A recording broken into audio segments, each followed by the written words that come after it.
পাহাড়ের কোলে অবস্থিত আমাদের কাফেরগাঁও ডিলাক্স ডুপ্লেক্স কটেজে চলুন আপনাদের নিয়ে ঢুকে পড়ি। কয়েকটা সিঁড়ি ভেঙে উঠলেই সামনের এই ডেকটায় বসেই অনেক সময় কাটিয়ে দেওয়া যায়। আমাদের এই কাফেরগাঁও হোমস্টের ডিলাক্স ডুপ্লেক্স কটেজে 4 জন মানুষ একসঙ্গে থাকতে পারে। পুরো কটেজটার মেঝেটা কাঠের তৈরি এবং এর দেওয়ালগুলো কাঠের তৈরি। এই কাফের হোমস্টেতে ডিলাক্স ডুপ্লেক্স কটেজ রয়েছে দুখানা। ঘরে ঢুকেই ডান দিকে রয়েছে এই ড্রেসিং টেবিলটা, আর উল্টো দিকে রয়েছে একটা ওয়ার্ডরোব। ড্রেসিং টেবিলের পাশেই রয়েছে এই পেডেস্ট্রাল ফ্যানটা।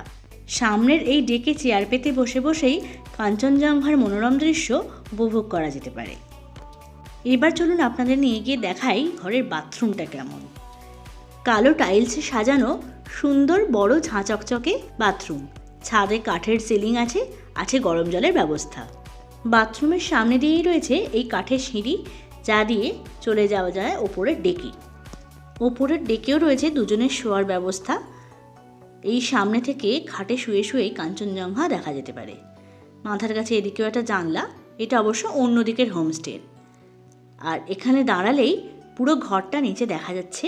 এই যে কেমন লাগলো Kafergaon homestay deluxe duplex cottage কমেন্টে জানাতে কিন্তু অবশ্যই ভুলবেন না।